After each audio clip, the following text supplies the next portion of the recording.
Welcome, Oscar. Lovely to speak to you. Good to hear that you're going to be playing in Dunoon this December, which we'll come on to a wee bit later on in the interview. Oscar, how did you first get into music and DJing in Glasgow? Well, getting into music, I think I got into it by being dragged around to any parties that my mum was going to, and then basically slinking off into another room and going through somebody's record collection, and then building up, hours of listening to all different kinds of stuff. So it would have been deep rooted in blues and rock and roll and disco and all these different things, and then so I kind of got my taste from there, and then. I think it was just naturally when there was kind of house parties, just saying, "Oh, I'll just do a tape, or I'll do this and I'll do that," and that kind of built up like that. And then when there was one of the flats that we had, the guy had a pub and it had one of these belt-driven turntables, and he foolishly said we could have a party, you know what I mean? So that was it. And then yeah, it was just a kind of natural thing. I loved the whole, social aspect of it. The fact that you can make people happy in a room and everybody was having a good time. Basically, it just felt Yeah. natural to do. You spoke about your mum there and the roots. Was she into music? Was she your kind of start off in music? What influences from her did you get? It was just basically, I mean, I remember buying the Donna Summer album, which was produced by Giorgio Moroder, and it had, Yeah, I think, Love to Love You Baby and things like that on it. And yeah, I think people love, which are iconic tracks, that still get played in anywhere, But no, I think the fact, when you were younger, you were getting pushed around and you just, it was all different types of music, you were discovering, and I think I got a real pull towards something with melody in it, yeah, especially yeah, some of the older music. And then, it gradually, there was always big genre shifts, wasn't there, through yeah. the ages. And then something new was discovered, and then the electronic stuff happened with, in the late 80s, and that was just that was transformative, really. Yeah. Talk to me about the start of the electronic scene because I guess you were there. Harry spoke about it as well in his interview. Well, how did you get into that the electronic music? What first kind of got you into that? Well, there was a couple of things that started to break through, and I was thinking, right, because the DJ sets were quite eclectic. Now I remember, I know Harry was doing down at Lucifer's, and even Yeah, bang on, maybe just I was legal to get in there. I went there because they were playing, like the best of the what was happening in Glasgow at the time, but they're also playing, a lot of black music, what you would describe as, and it was different. There was something a little bit more thought, but provoking in there. And then also, I worked in a hairdressers as a Saturday job up in right, Great Western Road, Duncan Paul's, and right. they had all like these cool people. So I was only 14, 15, and it was like the first introduction into the LBGT, kind of culture, the way the way everybody was dressing and the music, and Grace Jones, and then it was all everybody was going to the Cotton Club and they just looked fabulous, there was an energy about it, and yeah, so it was, and then it started becoming more towards what was coming out of Chicago, what was coming out of New York, and it just felt right, and it was like an overnight, love affair, and just right into it in an immersive dive. Yeah, brilliant. You were all involved right at the start of the subculture nights. What was that scene like back then? That first night that you put on subculture and who came through the door? Well, it was quite daunting actually because it was a transition from Atlantis, and I say, and I'll say this is that had a massive, when that was in full flow, that had a massive impact on on Glasgow culture because they were a great blend. Ord, Stuart, and Harry. You know, they all had different styles, but it was something. There's still a lot of rhythm in it, and it was accessible. More towards the kind of New York and Chicago kind of feel about it, and then the scene for some people went a little bit harder, and then that it became less probably attractive to maybe some people, and Tony, who was um, taking it over. I was going back and forth. I was living in Los Angeles at the time, so Right. I was there for 2 years prior to that, and I'd come back, I'd do gigs, and then I'd go back over, and I was DJing up and down the west coast of America, and I was staying in Hollywood, and I got a call from Tony, and he said, "Look, do you want to come back and be one of the residents at the Sub Club with Harry?" And I was like, "Yeah, that I would do." Yeah. Even if you were in America, because it's one of the best clubs in the world. Yeah. Yeah. Its ethos hasn't changed, and it was kind of privileged to to be asked and go back and be part of what was going to be a new beginning for it. So that's how it happened basically. Yeah, I'll come back round to the LA because I'm quite interested in that part of your journey. But the sub club is such a special place, I think, for Yeah, yeah. Glasgow in general. But what does it mean to you? You kind of touched on it there, but can you expand on that a little bit? That just that ethos and what it is about that underground bunker. Yeah, well, one, you wanted to get in the first time, so I'm like, when I was actually working up in Duke's, which was quite a cool little bar up in Old Dumbarton Road where the Clash and everybody played, Yeah, and it was quite a hard place to get in. So you tried to do it and, to get in and, and that was just, it's always had a kind of taste barrier. So I always felt that, and this was one of the things that to get behind the decks there was quite a privilege, yeah, and also quite a level. If you could get behind there and somebody was asking you to do it, then you felt quite honoured in the sense that that this was like one of the special places that held events, and back then as well, it had that real feel, that kind of working class feel where people were really looking forward to the weekend. yeah, yeah, It was a big release. Glasgow wasn't too, it wasn't Philly Juicy or whatever, and having all these amazing restaurants and everything. It was yeah, it was amazing, but still, and that the colour and the vibrancy of stepping down those stairs and yeah, being in another world, and it yeah. just togetherness, for You'd let go of everything and just be on that dance floor with that sound system. really expensive lights, like one little red thing that went about like that, and a smoke machine.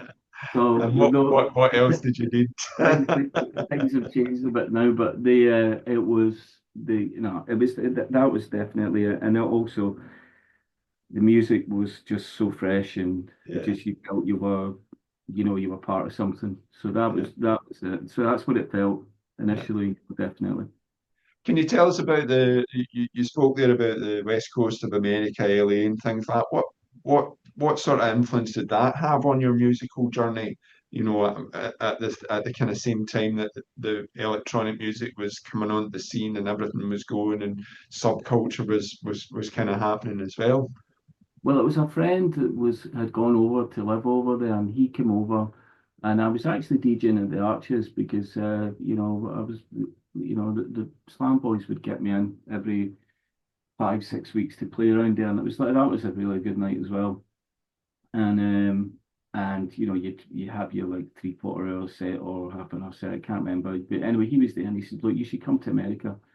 It was one of these ones. I said, "Yeah, fine." But he came through with it. A ticket came through the post, and it was the year of the. That was quite a year.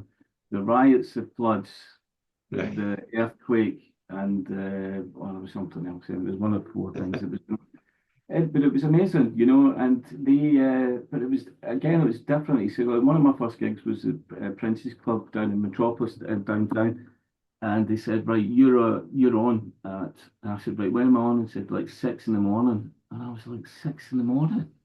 I'm like, right, okay, I mean, not that I wasn't, prone to staying up late or whatever, but it was Yeah, just that yeah, I was thinking, I think I could be a postman, like going out with my records at that time of the morning. So they had a big scene where it was after parties and all that stuff, and it was just good. And then also there was great DJs. There was like, I think Derek Carter came over and did a couple of things with this guy. Doc Martin did a lot of parties, and I ended up sharing a flat with him. right. And he was just he was just obsessed with music. It was, Yeah, just, but brilliant, to see that dedication. You think, because he was an amazing mixer and everything, and you think, right, okay, that's a level. It's a bit like, you yeah, know, you're playing for a, Division Two team. I'm not talking about these guys and the Slam guys, whatever, but yourself, you would think, right, I'm Division Two, but then you think, well, there's somebody in the Premiership. How do you get up there? right. Yeah, Got to yeah. Give you put that some inspiration, Yeah, that kind you of, got to put yeah, some time in, and yeah, these guys were really, really dedicated, and yeah, that's what was I found interesting, and also California was crazy. I mean, but although uh, when I stayed in Hollywood, I didn't see a beach for like a year and a half, right. so it was very much, the scene was, inside Los Yeah, Angeles, and, yeah, it wasn't, yeah, you weren't like, it wasn't, you watching it and you were down in the beach and all that kind of stuff. But yeah, it was proper yeah, underground stuff. yeah. Good though. Brilliant. Brilliant. Um, what made you, you were part of subculture, and then you kind of, there was other things going on. Obviously, you made a kind of decision, I guess, to form your own thing, to do the kind of beyond subculture. How did that come about? I think I think at that time, I think it came about quite naturally. Actually, it wasn't really a decision, stuff. I was doing a lot of work for my family. My family had a business, and I was pretty much going 7 days a week there, and I was kind of pushing myself both within the club and doing that, and I felt as well that music had changed a little bit. It was going more towards a kind of Detroit sound, so it was kind of I'd already talked that and I wanted to do a club called Mish Mash, and it just the way things happened, it was a good time for both to just, like they were going in a certain direction, and I went and did my own thing as well. So Mhm. it worked out fine because I loved doing Mish Mash. But I absolutely adore the sub club. I've got no, there's no, yeah, I think they're a fabulous institution, But Mish Mash was great because we started it in a Ceilidh club. So the Right. Ceilidhs, do you know this? No. No, no. Oh, right. So basically, there was Ceilidhs happening in this place, this venue. It was about 300-400 down at the Clyde side. So the Ceilidh would stop at 11:30. My sound system would already be in there, and then we'd Yeah. kick start it at 12 to 3. I had a late license to 3 o'clock. Right. So in there, and I had alongside me there was a guy who was like Norden, Ian, and Devin. So it was kind of, we went through all the genres and everything, and it was a kind of unique place, and it became really successful, and that even had a more extreme lighting system, which basically the place was in pitch dark apart from candles, and then at the end of the night, you get into quarter to three. We had this trick where they put the lights on, so it was one light switch. You went like that, and you put it on, and then the crowd would literally 300 people would go turn off the lights, turn off the lights, and Mary, she was a good party. She just turned off the lights, and it'd be like as if, But I the mean, crowd would it's erupt. it's not Tomorrowland. You know what I mean? Yeah. But I tell you, the atmosphere was amazing. Yeah. Really amazing. Yeah. I'd say that's my proudest thing. Right. As far as I've done, that was amazing. Yeah. Yeah. And did you move the Mish Mash nights down to London? How did that come about then? Um, yeah, I wanted to kind of, what this was like, the internet and the social media thing hadn't really taken off. So basically, when I went down to London, it just felt like the right thing to do and a new challenge, while keeping Glasgow thing going. And so literally, you just had to go around, like and wear the shoes, or the leather off your shoes, and try to get something.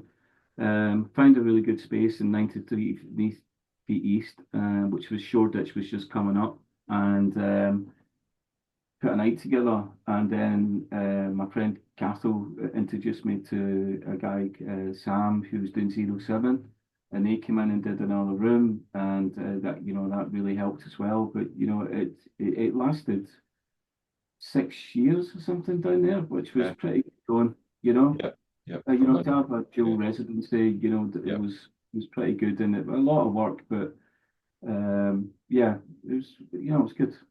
yeah. And you had a track out then from Mish Mash. Was that Speechless? Yeah, yeah. So that came about because what we're doing was we used to do a lot of stuff where we would get a backing track, and either Norden was putting stuff on top of it and try to recreate something that was just going to be fresh there. But then a chap I was working with at the time, um, Casper, he was a Danish composer, and he sent me this R&B track with this with Lewis's vocal on it, and I said I think we should do a disco track for it, and we went into the studio and we made this track, and then it was just like it sat there on the desk for about a year, and then one of the bands that were coming into the club in London, they said, "Will you do a remix?" And I said, "Yeah." So I did this remix. It was kind of crazy. It was a mixture of so many different styles. And anyway, Damien Lazarus from Crosstown Rebels heard it, Yeah, and he put it on his finishing track as his first compilation album. And he said, "Have you got anything else?" And I said, "Yeah, I've got this one track." And I've sent him it. And I didn't hear anything for 2 weeks. And then he phoned me back up and he said, "Is this original?" I said, "Yeah." He said, "It's like Studio 54, kind of yeah, track." Because on the original version, it's like 8 minutes long, and it builds and it builds, and it resonated. Yeah, it was a crazy time because it hit so many different places and different clubs around. So, Craig,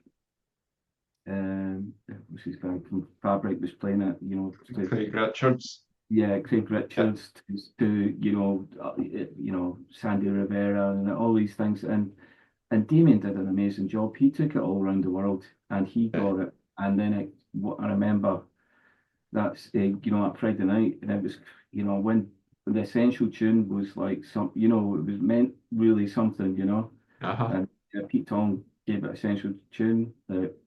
Played it about 16 or 17 weeks in a row, and Right. we got a deal, and it was amazing. Yeah. How did it feel to take that step into a more, I guess, more mainstream spotlight from the club nights, and all of a sudden you've got global airplay and things like that? What did that feel like? Well, it was something actually what I wanted to do. I mean, as I said, going back to what I liked in music, it wasn't having music that's popular doesn't scare me because it has to touch you in a certain way. Don't get me wrong, I'm not mad on the music's around right now, in the Yeah, charts. When you look at the producer line and there's 9 people there, and you just think, okay, that's yeah, oh, we're going to change that bit or that formula. You just feel like there's a formula there or whatever, yeah, Don't get, whatever. Good luck yeah, to them, but yeah, that where you had that, a couple of people in the room and then seeing how the magic worked. But it felt like it was a natural thing, and also the original in that was not meant to be a crossover top 20 hit. It was meant for the underground. It was like, as I said, 7.5, 8 minutes long, and it was the intro is like two minutes, yeah, building, building, and building. So it was, I mean, certainly, I mean, somebody else that heard it who's not really into music and said, "So all it says is speechless all the time." And I said, "Yeah, pretty much. Thanks. I mean, so you get the right audience. Then That's right.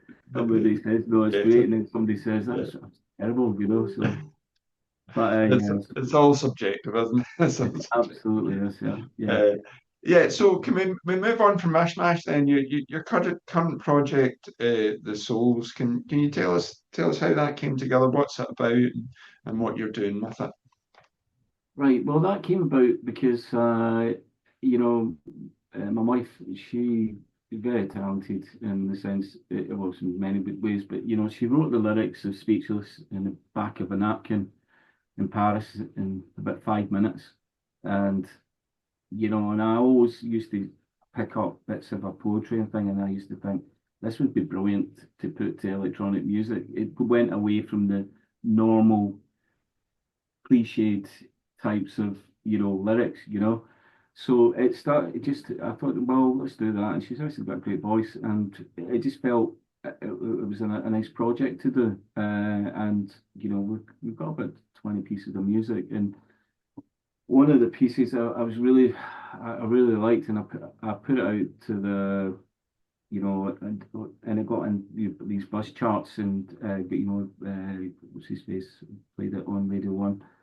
And then I expect, but the way that the industry had changed, whereas before, a record label would like somebody, big, you say, right, okay, this is resonating with people, we're going to put money behind it. Whereas now it was more like, right, okay, let's look at their online following, let's look at these type of things, and it changed.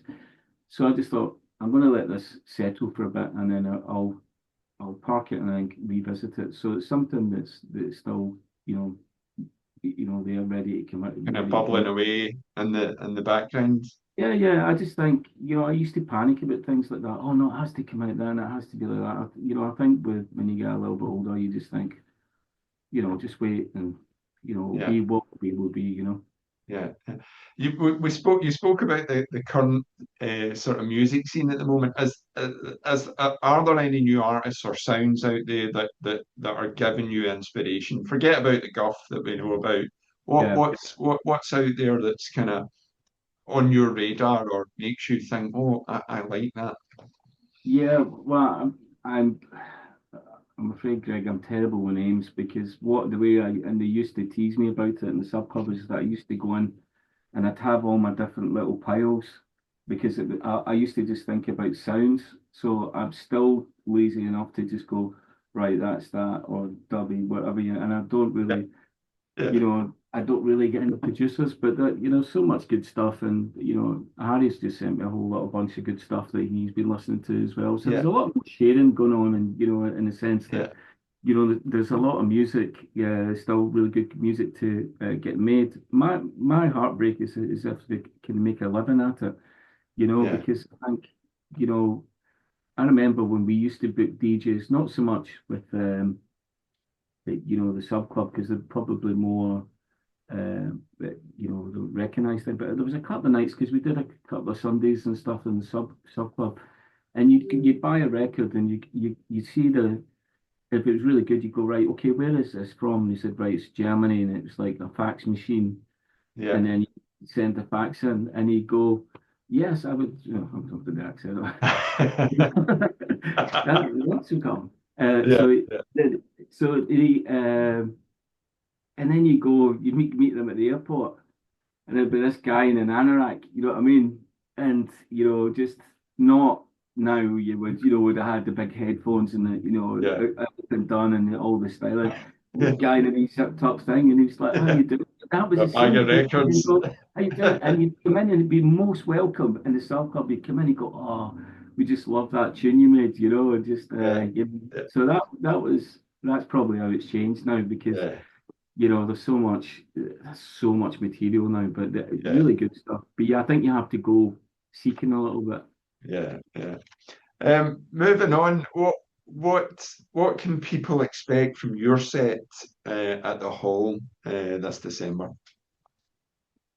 Well, I think uh, I think one of the things that you know think Harry and I share is that, like we really want to see a dance floor, moving and feeling something quite natural rhythm, all these different things. So I mean, I think Harry touched on it. I mean, he's every week he's delving into stuff.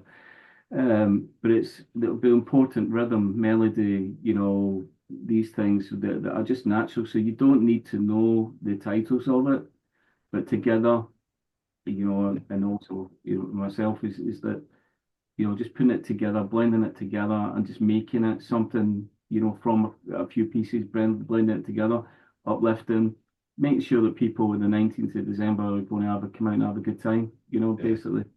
yeah, brilliant. And one thing that's different about you, Dunoon, you know the background of the town. Can you tell us a bit about, I think it's your mother-in-law that stays here. Yeah. Can you tell us a bit about what you know about Dunoon and maybe touch on the hall as well, because you've been there, you've witnessed it, you've seen what's happened over the last year or so when we've been in that sort of crisis mode and we're coming Yeah. out of that now. What does that sort of mean to you in the sense of community in Dunoon? Well, I love the place. I mean, you know, we've been coming for 20 years. My mother bought a place. My mother-in-law bought a place down in Cairn and near Hunters Quay, and then we got a place along near Cairn, and we brought our children up there all the time.